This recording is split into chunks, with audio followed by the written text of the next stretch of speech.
చదువుతున్నాను. నేను ఈరోజు అందరికీ ముందుగా గణతంత్ర దినోత్సవ శుభాకాంక్షలు. నేను ఈరోజు మనం గణతంత్ర దినోత్సవం ఎందుకు జరుపుకుంటామో చెప్పబోతున్నాను.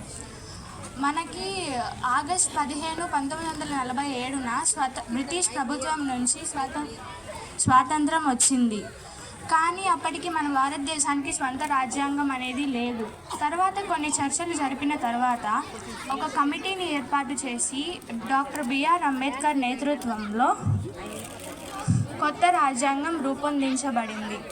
ఇది జనవరి 26, 1950 అమలులోకి వచ్చింది. ఈ సందర్భంగా మనం గణతంత్ర దినోత్సవాన్ని జరుపుకుంటాము. ఇప్పుడు నేను డాక్టర్ బిఆర్ అంబేద్కర్ గురించి చెప్పబోతున్నాను. వీరు ఏప్రిల్ 14, 1891లో మౌ అనే ప్రాంతంలో సెంట్రల్ ప్రావిన్స్ బ్రిటిష్ ఇండియాలో జన్మించారు. అందువలన మనం